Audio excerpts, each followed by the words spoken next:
So you think you know all the cruise hacks there are? Think again. We are going to share 10 ultra secret cruise hacks that you may have never heard before. And stay tuned till the end because there's a bonus that could save your vacation.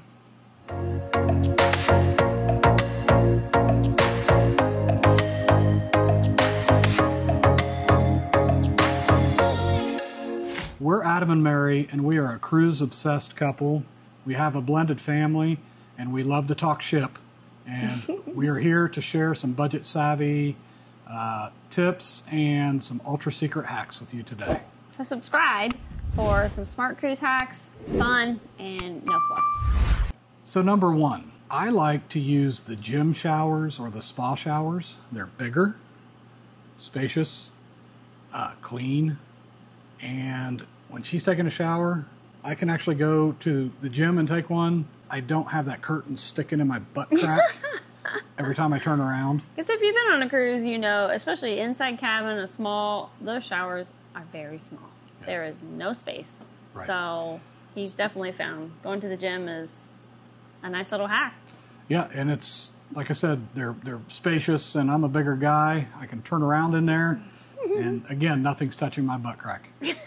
Number two, a DIY laundry hack that you can do in your room. You can do laundry in your room, which granted, most of the time you can pack enough clothes, but sometimes you get stuff and you don't want to pay to have your clothes washed or have your clothes done. So you can take a sponge, just a regular cheap little dollar store sponge, and you soak it in some laundry detergent and let it dry out, and then cut it in little cubes and put that in a Ziploc bag.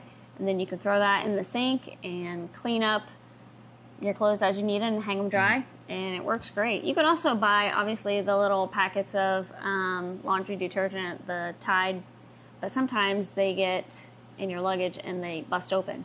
So this is just an easier way to guarantee that you're not going to have laundry detergent all over your clean clothes that don't need washed yet. Right.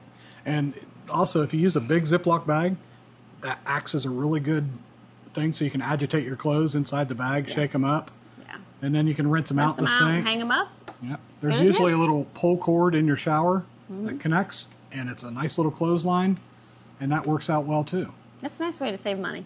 And hack number three, sometimes in your stateroom, not all ships do this, and only some of the newer ships do, but if you look behind the TV, if you can get back there, sometimes there is a hidden USB port or another power port that the TV plugs into, and that could be a little hidden extra charging space or extra power to plug in. The other thing you can also do is, I have a travel charger linked below. If you get one that's universal for European plugs, sometimes you can use the European plugs in your room with this travel charger, and it will give you a couple extra USB ports.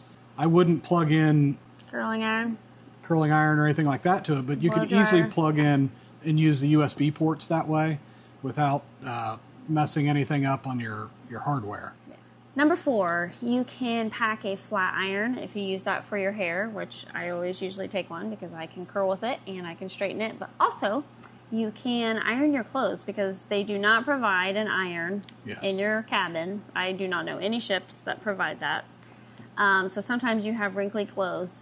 And I have taken it, and I've taken the flat iron and done the sleeves. It works really well. So, I mean, it's not perfect, but it helps get out wrinkles out of clothes. But you can also take a hot shower and hang up your clothes in the bathroom, and it will get out some of the wrinkles as well. So that's just a couple things. Instead of paying for ironing, which they do iron and you can pay for it, but if you're trying to save money, which we are always trying to travel and save money, this is a great way to do it cheap. Yeah. Hack number five, not really a hack, but just something you might want to consider doing it very early, is ask your room steward for things like a mattress topper, a fan, very early for the fan. They go very quick if they're available. Or, like I said, the mattress toppers. Sometimes you can ask for robes. Just things like that. As soon as you get on the ship, and right after you do your muster, find your attendant. Find your room steward and speak with them, your cabin attendant, and speak with them and ask for these little extras and do it very early because it is first come, first served. Number 6, elevators. Using the forward and the aft elevators makes a huge difference. We discovered this, I think maybe on our last cruise ship. The MSC because everybody Seashore. always uses the main middle elevators, and they're always packed, and it takes a long time. We discovered you walk a little bit farther, the elevators are empty. Yeah, most people don't think to go to those. Yeah. They're generally a lot quicker all the way up and all the way down. Yeah. Some don't go all the way up and all the way down. It's just something you can look for to try to help speed that process up if you don't want to take the stairs. Especially on MSC cruises, the newer MSC cruises, because their elevators are new and they're trying a new thing out, and I don't think it's working that well. But the aft and the forward elevators do work great. Yeah, they still do the, pick your floor outside and wait for your car. At least at forward and aft, again, not many people use those. So look out for those. Try it out. Number 7, a pop-up hamper or an IKEA bag or something that folds down. I actually have one. It folds down to a nice little compartment, but it actually expands into a rather large hamper. Let me show you. Okay. Yeah, I'd like to see it too. It pops. It pops up. I got this, I think, on Temu. You can get it on Temu. They obviously sell them on Amazon. Something like this. It makes the rooms, because again, if you have an inside room, there's not a lot of space in there, and this is just helpful so you're not having all your dirty clothes all over the floor, and it literally folds up like this. I can't figure it out. I did it before. It fits very small. And you can literally slide this down in one of the pockets of your suitcase. But yeah, it holds a lot of laundry. Or even that little carry-on case I bought Mary in the last video, which I'll link here. Yeah, it slides in the pocket. It's perfect. Tip number 8, battery-powered night lights. Now, I have one linked below in the comments and on our website at hollettsatsea.com in the Cruise Essentials. These are rechargeable, so they're battery-powered, and so they're very portable. They're very small, and they're dim light. And you can put these in your bag, and you can use them in your cabin, because I don't know how many times I've stubbed my toe on that little lip that you have to step up into the bathroom in case water sloshes. It's to keep it from running out. Well, and if you have an inside cabin, there's no light at all, which is great for sleeping. Right. But when you have to go to the bathroom in the middle of the night, and I don't like to leave the light on because it's like super bright, this is so helpful because you can find your way to the bathroom without tripping on everything. And some of these cabins, the light for the bathroom is outside the room. Yeah. So you have to leave the door cracked, flip on the light, floods the cabin with light before you shut that door. Yeah. This way you can at least leave a little light on in the bathroom and just keep it very dimly lit so you're not waking everybody up. Yeah. It's just something you don't think about until you're there and you're like, man, I wish I had a light. and it's so inexpensive, and they're rechargeable, which is great too. Number 9, using an old CPAS card to keep the power on. A lot of the rooms now require you to put your card in, and that will turn your lights on. So when you take the card out, the lights go off. So some ships, not all ships, this works on. So that way, if you want to leave your lights on, I don't know if it controls the air conditioning. Sometimes it does. Sometimes it does. And I would try to, like Mary and I would leave her card in. Obviously, I'd turn the lights off because there's no reason to have those on. Right. But I like it cold. So I would leave her card in so the air conditioner could stay on. Yeah.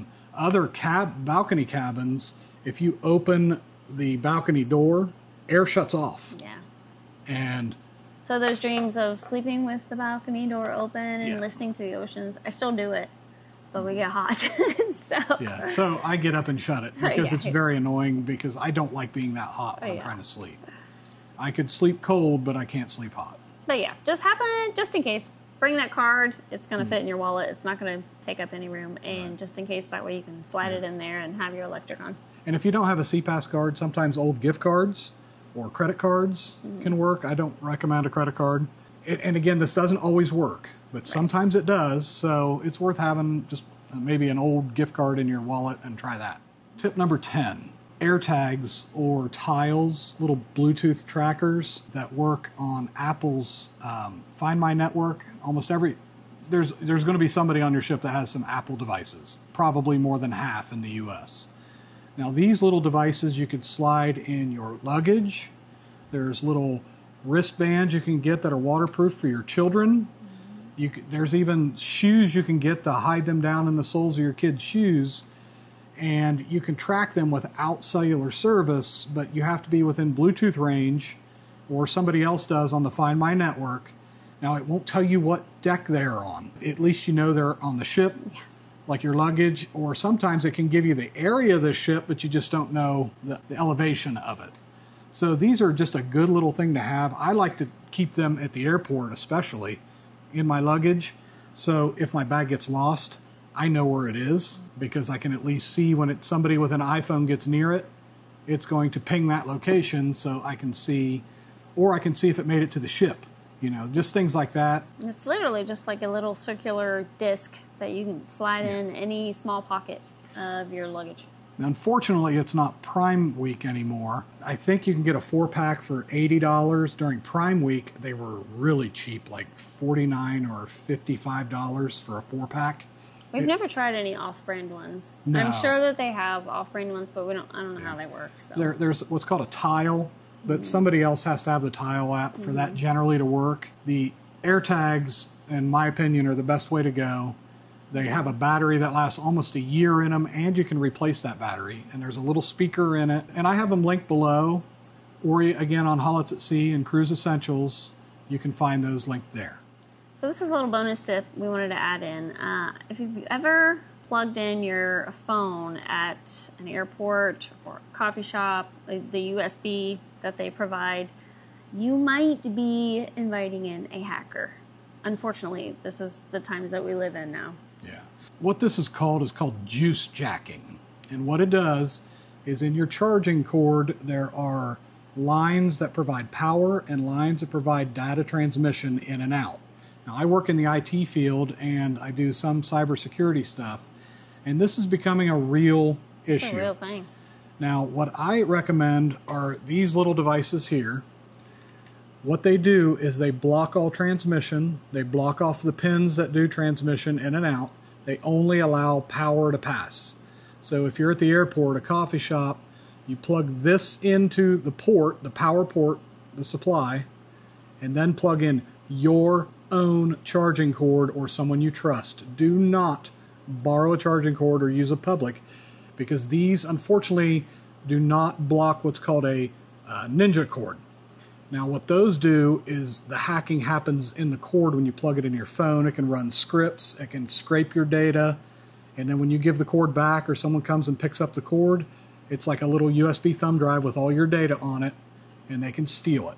For $13 you can get a 4-pack. It comes with 2 USB Type A, and it comes with 2 USB Type C for the newer types of phones.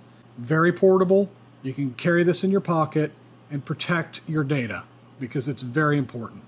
So it's basically like a condom for your charger. They're charger condoms. Protection! Yes. Yes. Carry protection.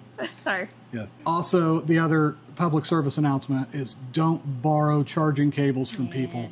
These can be purchased online. They're becoming affordable. I mean, for $150 to $200, you can jump on a website and order one of these cables, and with minimal knowledge, you can easily hijack someone's data. Start hacking people. Yeah. And that's the worst, when you're on vacation and you find out that you've been hacked, or your bank accounts. It's one easy way to ruin the vacation. And unfortunately, in the Caribbean and in Florida, identity theft is huge, and scams and stuff like that. Please protect yourself, and don't borrow cords from other people. And that's true in everyday life, even here, just anywhere. Yeah. Just protect yourself. And I have these linked below in the description, or again, also on our website under Cruise Essentials. Hopefully you found some of these things helpful. If you want to share maybe what your best hack is, share it with us. Yeah, comment below. Today's shirt, my teamwork shirt. I love this one. True story. Every morning. Every morning. Probably a little TMI. Yeah, TMI. Please, again, give this video a big thumbs up. If you want more information and tips like this, subscribe, because we're going to bring videos every week just with all kinds of knowledge, everything we've learned and everything we are still learning. Still learning. And even cruise reviews. When we go on our cruise, I plan on doing a lot of those, so I can really walk you guys through some of this stuff. And we're trying to make it as budget friendly as possible because we're ballers on a budget. I want to try to do an experiment to see if we can go on a 7-day cruise with 1 book bag each. So if you have any tips to do that, share them below. I look forward to reading everything, and I comment back to everybody, and I love hearing from you guys. It's not a nudist cruise, right? Because I kind of packed that might actually, not a bad idea. No. No, I don't think I could sit on chairs after people. We'll leave that out. Never mind. So thanks for watching, and I thank you again. If you haven't subscribed, again, please subscribe. And if you have subscribed, thank you very much. I really appreciate it, and it helps this channel a lot. Yeah. So until next week, see you. Bye.